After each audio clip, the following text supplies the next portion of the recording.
Welcome to the Anthro Art Podcast, a space of anthropological insight connected to real-life situations. Here we explore topics of social inequality and inclusion, sustainability and the social self. We aim to bring a more nuanced understanding of our world and its challenges, but also inspiration and ideas on how to solve them together. We hope you enjoy it.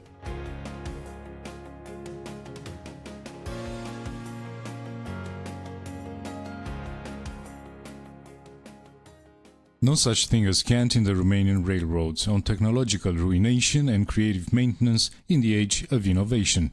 A text written by Adrian Deoancă for Anthro Art. Read by Daniel Popa.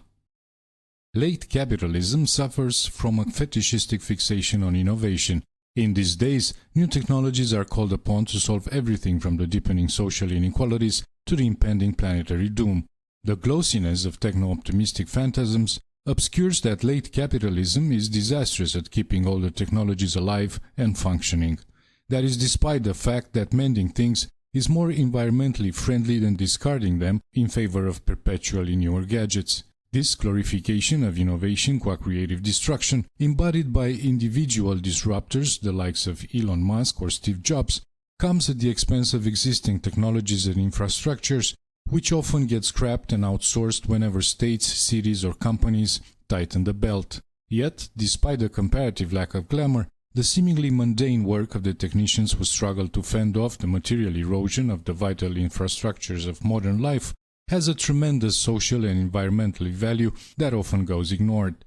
The following story brings under the spotlight the members of a railroad repair crew in Romania who are constrained by decaying machines, poor equipment and a dwindling workforce to come up with unorthodox makeshift solutions to technical failure. Their efforts provide a fitting example of creative maintenance in a time of relentless destruction. It was an unusually slow August morning in the wagon repair shop of the train station in Petroșani, a mining town in southern Transylvania. I would shadow wagon repairman employed by Irlu Limited, a subsidiary from CFR Marfa, the state-owned rail freighter carrier in Romania, whenever I visit family during breaks from my regular field work in and around Bucharest back in 2015. At noon, a ring on the landline phone dispelled the pleasant after-lunch idleness that had engulfed the shop.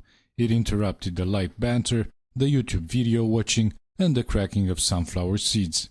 At the other end of the line, a dispatcher announced that a neighboring station had erroneously cleared for the road an 80-ton heavy cargo, one of its suspension was broken, and there was the risk of derailment. The train was bound to deliver coal to a gigantic thermal power plant, so the men had to make haste. Yogi, the foreman, scavenged a rusty suspension spring from the pile of scrap that towered by some bushes in the shop's yard. The spare part was designed for a different type of freighter, but after some evaluation the men deemed it good enough. Helped by Stelica, the shop dispatcher, Iosif loaded the 120-kilogram heavy used part onto an old two-wheeled cart that the two pulled by hand. Radu, a manual worker, grabbed a shoulder bag containing a handful of wrenches, a suspiciously small hammer for the task at hand, and a sturdy crowbar. Vasile, another worker, picked up a 6-foot-long iron beam and slung it nonchalantly over his shoulder like a baker carries a bag of flour. Having stumbled upon the beam some time before on a construction site nearby, he had been keeping it around the shop because it's good to have it around. You never know when you'll need it. I initially shrugged off the strange repurposed beam, but its mystery was dispelled later as the unassuming construction material became a crucial instrument for solving an unexpectedly difficult and exhausting task. The crew was understaffed. A recent wave of layoffs prompted by the government's austerity policies in the context of the European debt crisis had left the shop short of 2 handymen. Any extra muscle was welcome, so the men asked me to tag along. Vasile cajoled me into making myself useful by handing me 2 small yet heavy hydraulic jacks to carry. Just as with the iron beam, my extra body weight was to play a surprising role in the creative fixing of a complex industrial machine. 4 veteran skilled workers, all over 50 years of age, and a clueless anthropologist in my 30s, marched thus encumbered for a good quarter of an hour, straining to pull the cart over the rugged terrain along the tracks, Our heavy panting, interrupted only by elaborate curses, mumbled each time one of us got stung by a thistle or a nettle, hidden in the thick weeds and bushes that had overgrown the unkept rail.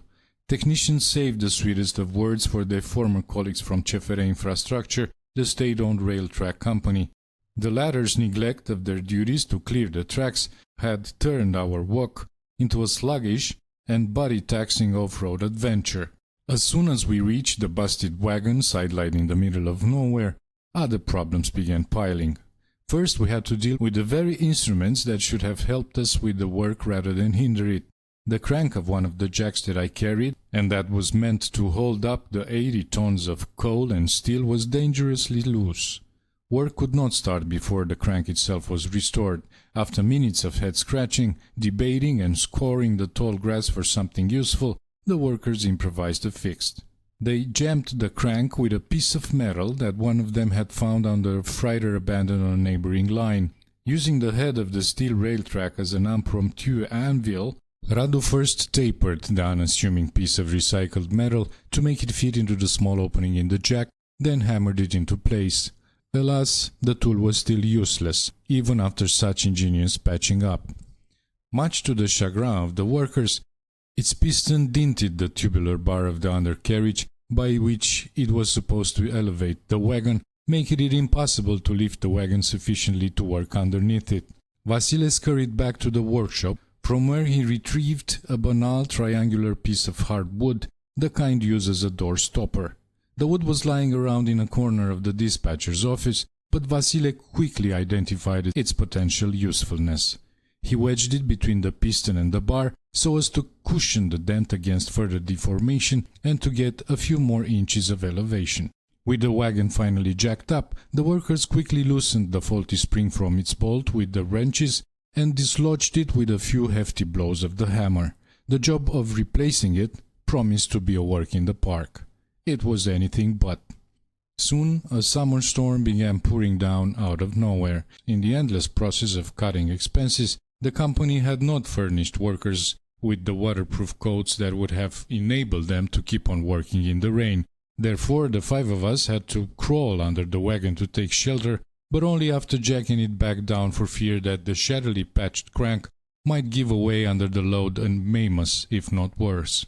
Work resumed nearly half an hour later, but without making significant headway. The replacement spring, already worn, rusty, and imperfectly compatible with the wagon as it was, stubbornly refused to fit into the vacated slot on the wagon. The workers cursed and lamented about not having raincoats, adequate wrenches, solid jacks, a portable crane, and at least a couple of massive sledgehammers that would have made work safer, faster, and easier.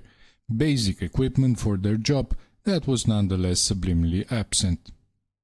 Although this scarcity of tools, equipment, and parts had been going on for years, workers were still fuming that they had to operate with little more than their bare hands. Overcoming the technological deficit took a mix of improvisational creativity and plenty of brawn. Vasile's salvaged iron beam suddenly came in handy at this point. The workers repurposed it as a makeshift lever to lift the heavy spring and push it into position, but even with the combined weight and strength of 5 men, the part would barely budge. Technicians asked around the station for help. Truck repairmen from CFR Infrastructure, who used to be their co-workers before the monolithic public rail company was broken apart in the late 1990s, laughed in their faces. 2 men from a rival private cargo company did come out, but only to watch and sneer from the sidelines. To add insult to injury, a passenger train passed by, with passengers clearly entertained by the sight of the bedraggled, struggling workers. Denied of their peers' solidarity, but now with an unsympathetic audience, the technicians kept on straining and swearing some more. It was hard to shun the thought that we were engaged in an absurd Sisyphean task, repeatedly pulling and pushing and lifting the darned part only to see the spring fall over and over and over again. There was no time for workers to philosophize. Somehow, anyhow, the task had to be completed, and as soon as possible for that matter. Bodies, mine included, were pressed into action by the lack of adequate tools. One worker pulled the iron beam turned improvised lever down, wrapping his arms and legs around it to hang on it from below, like children do on monkey bars, and asked me and two other workers to balance on top of them to push it down with our considerable combined weight. The fifth man guided the slots of the spring towards the slot using nothing but a metal crowbar and his glove-covered hands, while at the same time signaling to the human weight system when to push the part down or to release pressure so as not to crush his fingers. Countless attempts later, the two openings, the one in the spring and the one on the side of the wagon, overlapped just enough for the technician to hastily drive a bolt through both of them and set the spring into position. The bolt entered at a bit of an angle rather than perfectly straight, but since the spring was stable enough, it had to do. Undertaking the whole operation again would have been madness, the worker agreed. If it fit, and that was it. At the same time, they were also worried that the fix might not hold for long and feared the potential consequences of a failure. "I don't know if I'll sleep tonight," said Stelica, the dispatcher. "I just hope I won't get a phone call that, God forbid, the train derailed." Replacing the spring was supposed to be a routine task. Lupta CFR, Railroaders Struggle, the weekly newspaper published by the Romanian Railroaders Trade Union during state socialism, described it in these terms back in 1955.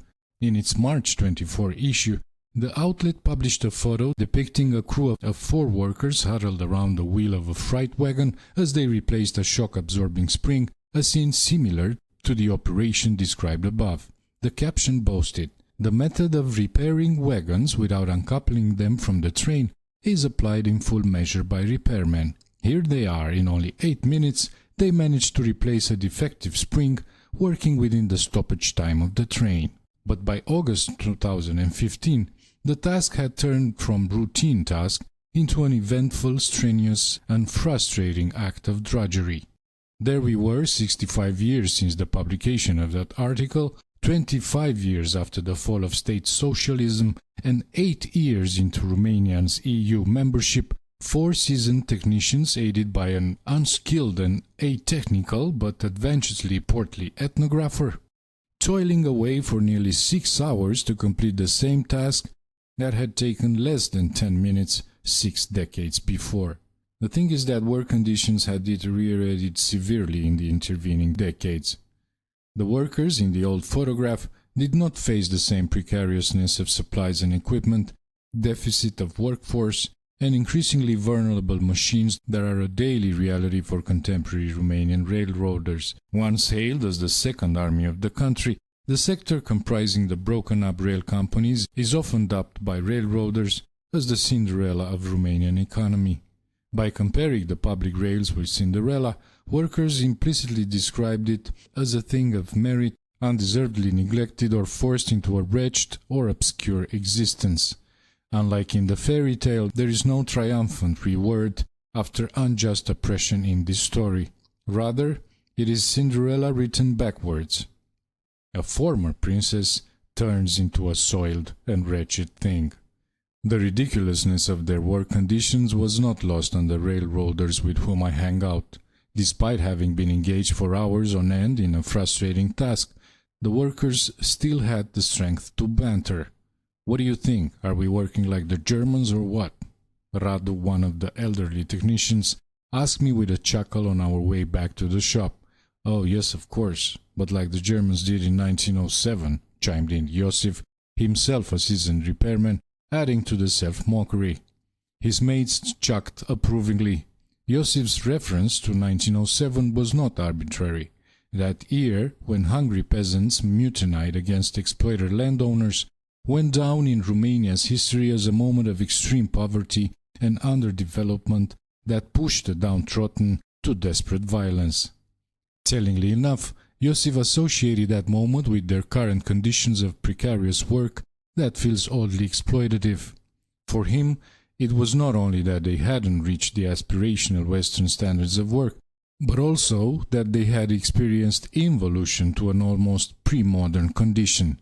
This jocular exchange between Radu and Iosif encapsulated both their aspiration to working condition akin to those in an idealized technologically developed West and their sense of backwardness, a feeling of loss and regression.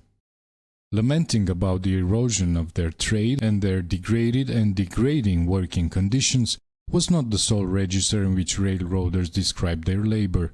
Back in the workshop, I asked the men what would have happened had they not managed to fix the issue with the faulty spring.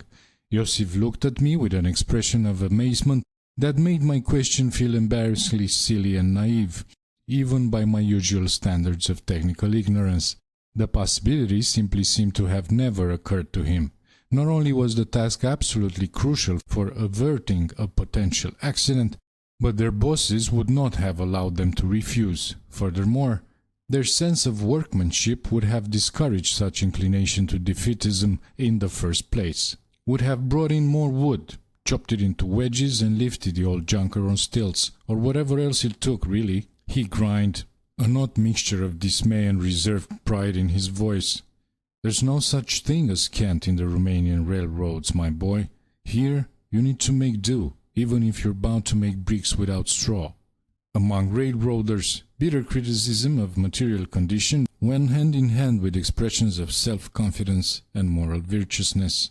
The tale of the wayward suspension spring that the four-wagon repairmen and their clueless temporary assistant eventually tamed using bricolage, makeshift tools, and sheer body power encapsulates materially some of the structural, practical, and ethical dimensions of maintenance and repair labor that I investigate in my ethnographic work on the post-socialist survival of ruined yet vital public infrastructures. IRLU limited technicians and their peers from the besieged public rail sector in Romania work for economically impoverished and institutionally disorganized state companies that continue to provide critical mobility services against all odds. Dwindling investments in technology, equipment, part, and workforce makes such work simultaneously more important, more difficult, and more stressful. Railroad repair crews are called upon to take care of freight machines, the failure of which may endanger passengers and cargo, and they often have to do it with little more than their bare hands. The creative efforts of technicians like Iosif, Radu, Stelica, and Vasile, working in conditions that jeopardize their health and offend their pride in their work, depends overwhelmingly on their bricolage skills and embodied knowledge. While inspiring derision in the eyes of the general public, successful makeshift fixes as those enacted by the Romanian repairmen enables them to present themselves as ethical actors who sacrifice their well-being for the sake of providing a relatively safe social service. The micropolitics of brokenness and of the practical work of repair mobilized by railroaders testify to the material and economic ruination of public infrastructures and to the symbolic degradation of manual work in late capitalism in Romania and elsewhere. At the same time, the story of the defiant suspension illustrates the bountiful creativity that workers must deploy in response to material erosion. In situations when there's no such thing as cant, dodgy improvisations might as well be the only way to make something simply work.